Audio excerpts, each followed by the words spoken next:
Okay, well, I am welcoming today to soulmusic.com a gentleman, multi-talented musician, recording artist, performer, who I'm very excited to say has two releases on SoulMusic Records in our association with Preston Glass and Platinum Garage Recordings.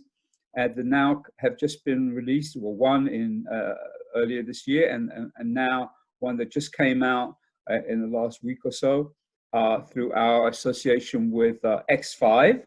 And I am excited today to welcome Mr. Jermaine Lockhart. Hey, Jermaine.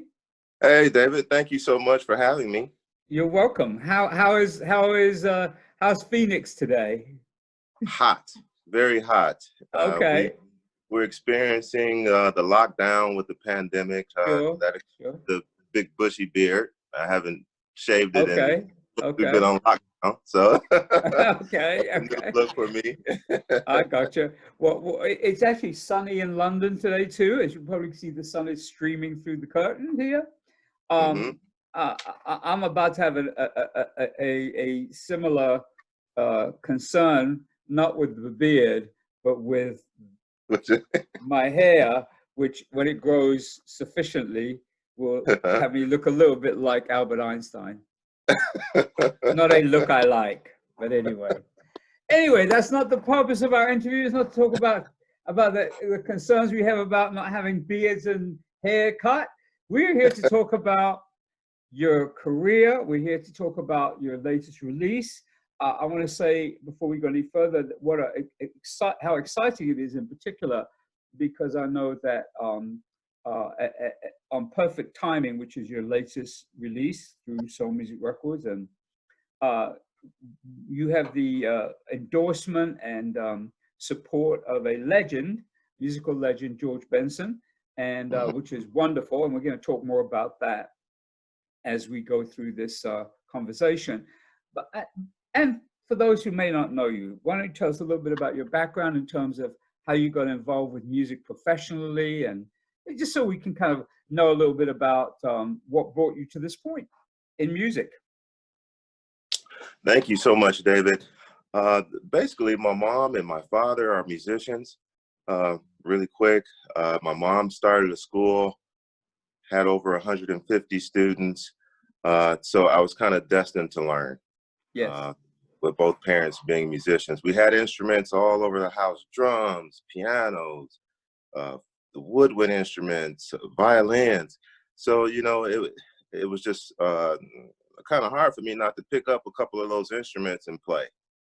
Okay, very clear. And what was the instrument that you began with, and why did you choose it, and what happened after you chose the first one? Well, I chose to be a percussionist initially, and I found that after a while that I couldn't make melodies. I could only, support. Sure. And so I decided to go to the saxophone, and I love the sound of the horn. It has boss tones, really rich tones. And what they say is that it's the closest instrument to the human voice, the tenor saxophone. Yeah, absolutely. So I think that's why it resonated with me. And so I chose that instrument. Yes. And how did your mom, since you mentioned, of course, your mom being a teacher, how was her and your dad's reaction to the fact that you chose the saxophone?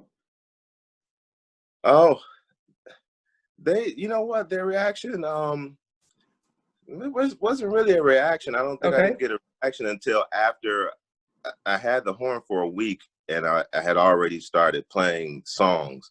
And that's the reaction I got from them. They were like, wow, he picked the instrument and just, got it. Just got straight to, And you say you started playing songs. Were these songs that had been recorded by saxophonists, or just songs of the day? Yes, songs by saxophonists like Grover Washington Jr.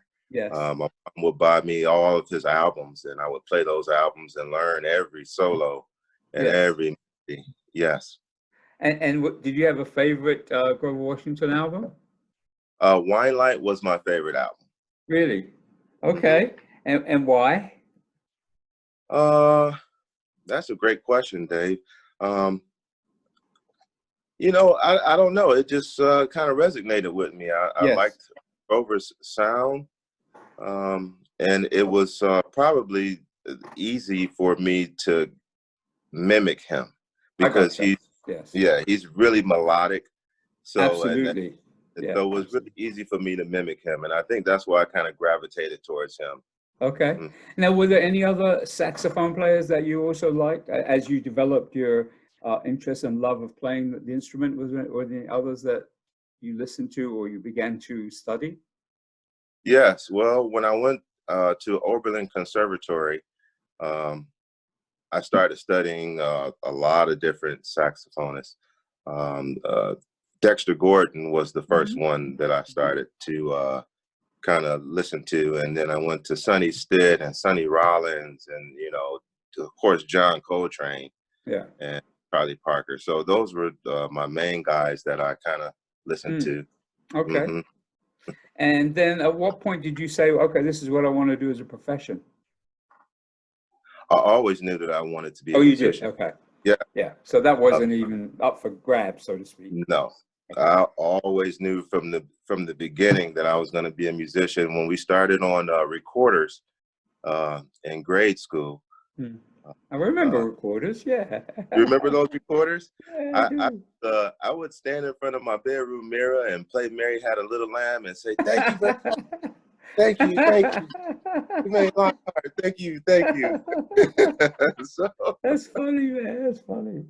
And then so okay. So knowing that this is what you were planning to, it was like what you planned to do, what you wanted to be doing. After college, how did this morph out into actually a career, like a professional career? What was your first? I don't like to use the word break, but I guess we could have to use that as a term. What was your first professional break? uh, well, a group called Forecast gave me my first chance. They were Okay. like a fusion jazz group in Cleveland, Ohio. Okay. And with them, I learned how to play smooth jazz. Yeah. Yeah. Uh, It's And okay. It's not yeah. a dirty term.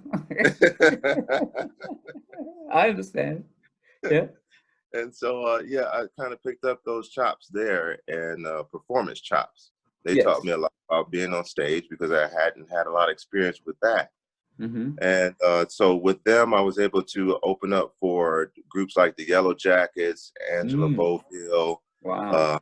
uh, and a couple of other different groups, which was very good experience. I got to see some of the big hitters, you know, perform on stage and, you know, kind of Yes. rub shoulders with them and ask some questions, you know. Mm, Uh, mm, mm. so yeah, that's how it started. That's how I started. Okay. And at that point, you had not recorded, I assume. I had not recorded, no. Okay. So let's move the story on. So that from there, um, what would have been the next thing, the main milestone you would say in your development that led you to where you are now? So after playing with the group Forecast, what would be the next thing that happened that was you say significant in your journey? The next thing that happened was um, for the economy to crash. That kind of Oh, helped. okay.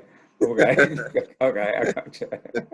Okay. So that made me move to the West Coast, if you will, to Yes. Arizona to Yes. pursue my music career. And Yes. when I moved here, I was able to play with a group from out of California, and they were Mm-hmm. touring at the time. So I toured with them for 3 years, Mm-hmm.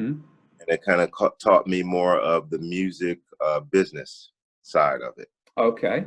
All right. Hmm. Hmm. And what was it like being on the road like that? I mean, touring consistently. Well, Tiring. okay. I can see from the look on your face. You have to say it. Okay. All right. Yeah. Exhausting. Okay. All Yeah. right. Tiring. Yeah. Yes. But what would you say is the main thing you learned from that experience, though?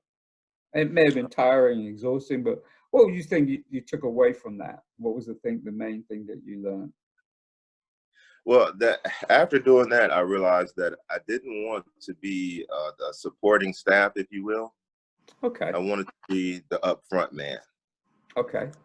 Yes. And that's what, that's what I learned from that whole experience. I'm like, this is not really, I'm not really feeling this. I Yeah. gotcha. Yeah. I'd rather be up front. So that's what I came to the realization of that, because before then I was thinking, oh, well, let me get on tour with somebody, Yeah. And don't get me wrong, that would still be great. I would love to do that. But I'm more geared towards recording my own songs now. Okay. Yeah. So before you were basically playing other people's music, obviously. Yeah. It sounds like, yeah. Okay. And so as I recall from a conversation we've had before, you decided to retire. Am I correct? Yeah, I use the word retired to try to. In quote, do you use it in quotes, like retire in quotes, not retire as in retire? Right. Like people in my age group usually say retire. That means they don't do anything anymore. Right. I use that word to try to deviate from using the word quit. Oh, yeah. I get it. Retire. Well, yeah, there are different degrees of retire. You could semi-retire. As you in America would say semi-retire. We say semi-retire. You could semi-retire. That's not the same as retire. Okay. And it's a little less finite than quit. Quit is like, that's it. That's it. Okay. Yeah. So you didn't do that. You retired. Okay. Yes. And what brought you out of retirement? Say again? And what brought you out of retirement? So well, like I said, I just kind of got a little depressed. Okay. Yeah. Like I wasn't disillusioned and kind of, I was tired of playing in clubs. I was working, yeah. 5-6 nights a week, but it was in clubs all the time, supper clubs and things of that nature. And how much more of this do I need to do before I can do what I want to do? So I just kind of got fed up, and I said, I'll just stop. I'll do something else. And what did you do? Well, what I did was decided to start a farm, and I bought a whole bunch of livestock and everything, and I started selling and raising animals. Okay. All right. Because I just felt like I didn't want to deal with people anymore. I said, I'll deal with the animals. They don't. I'm gonna ask you a politically incorrect question now. Okay. Are you a vegetarian? I was a vegetarian for 2 years. Okay. Until you became a farmer? Yes. Everybody laughs at that. That's why I'm laughing. I would think it'd be the other way around. You were a farmer and then you became a vegetarian. Oh, well, all right. No. Well, what happened was I like meat. Okay. But I became a vegetarian because I didn't like the way that they process the meat. Okay. The way that they grow the animals, what they feed them.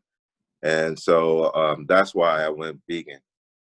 So when I started raising my own animals, I'm looking, I know what I'm feeding them. I'm taking care of them very well. So I know what's going on in my body. Excellent. Yeah. Excellent. Now, I know we're going to talk about music, and of course we're going to move on to your current project and how that's all developed. But before we get to that, are you still a farmer? Yes. Well, you might be you might have the distinction of being two things. You might have two distinctions here. Number one, you might be the only saxophonist I know who's also a farmer, right? Uh-huh. And you might also be the only artist whose music has appeared on who has been released by SoulMusic Records, who's a farmer too. I don't think any of our other artists. I'd have to do a check of everyone's releases that we've had, and I'll send out a questionnaire. Are you also a farmer? No, I'm kidding. But that's interesting. Wow.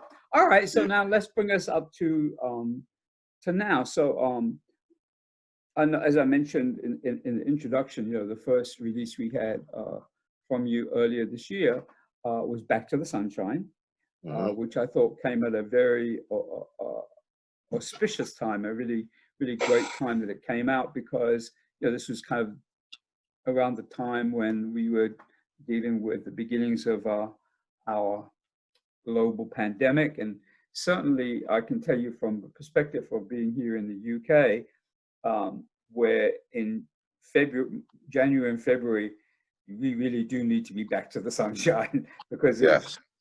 cold and not sunny. So Mm-hmm. I know that when I first heard Back to the Sunshine, I was very excited because oh, this is exactly sums up what we need. Now, we also, of course, needed it from another perspective to be in a different space in regard to, you know, just how people were dealing with what's been going on. So I felt when I first heard it was a very joyful, upbeat piece of music. You know, it really made me feel good. So let's hear the backstory of how Back to the Sunshine evolved, how it began, and the steps that led to it.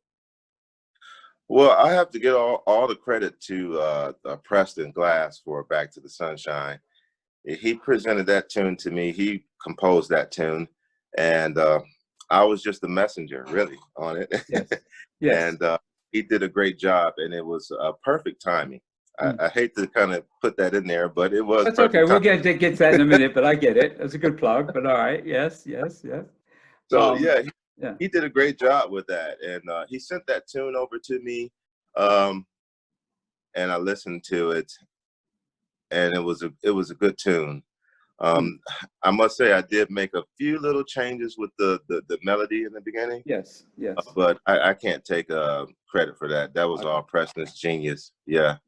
Now, how did you meet Preston? I mean, how did that association begin? Preston was introduced to me by George Benson, actually. Okay. Yes.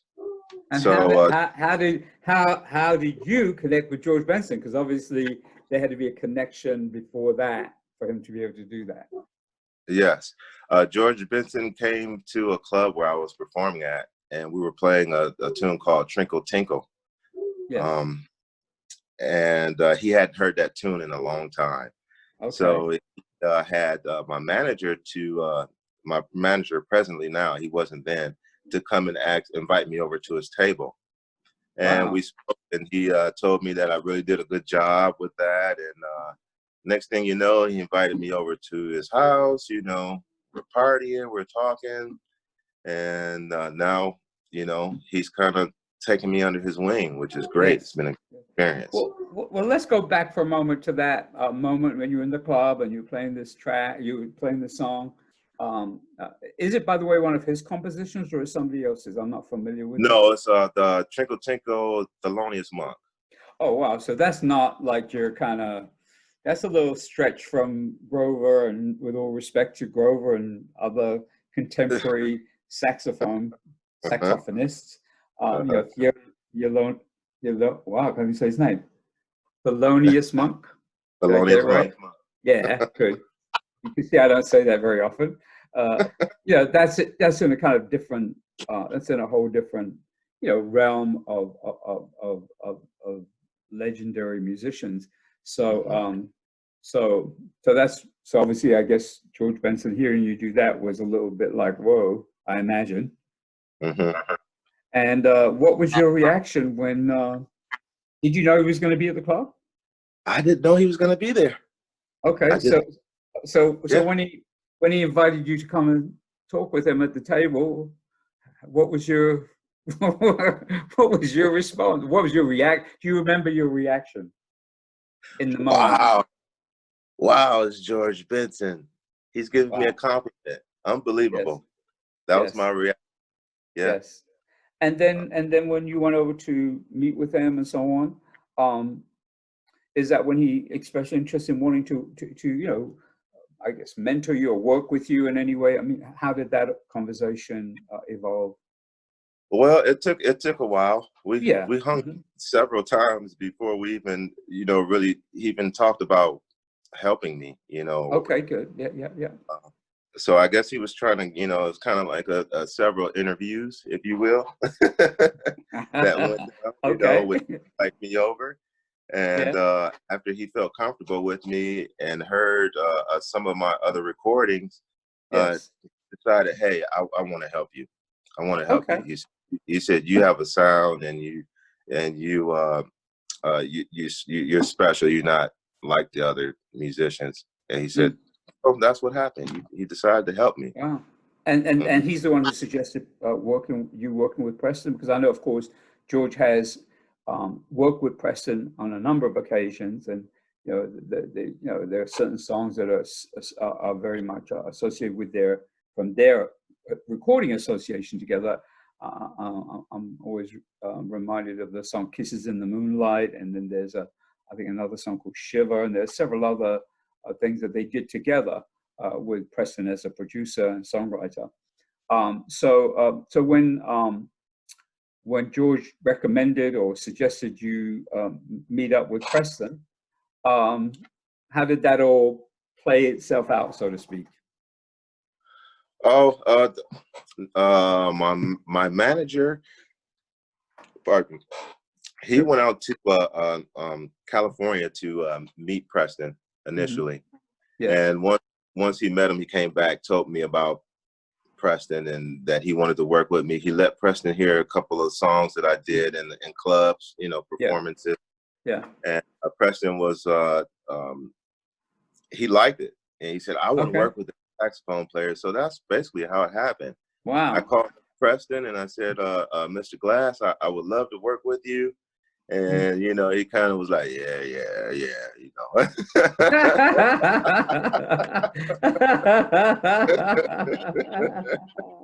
So, yes, I know what you mean. I've known him for years. He's very cool. He's very cool. If we were talking about, people that we know or people we've met, who you'd call someone who's a cool dude. Yeah, definitely. Preston is a cool dude. Yes. And so, that kind of made me nervous, because I'm talking to him and I'm like, hey, I can really play, I know how to do recording, I know how to work software. And he's like, yeah, I'll call you back. And that was it. That's funny. That was it for probably about a good 2 months. Really? And then I finally we didn't talk again after that. Wow. And I finally mustered up courage again to give him a call. And I prayed and I said, God, give me what to say to Mr. Glass, because I don't know what to say to him.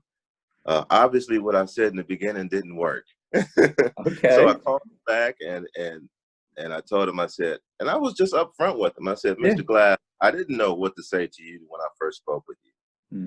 And I just want to give this another try. I really want to work with you to work with me, and so on. I just kind of, You laid your cards on the table. I did. I laid my cards on the table.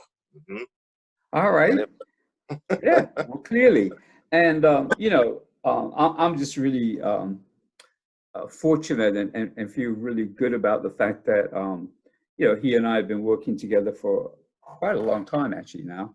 And, so he presents different things for us to release through SoulMusic Records. And, I remember when he sent me Back to the Sunshine, and he was excited about it.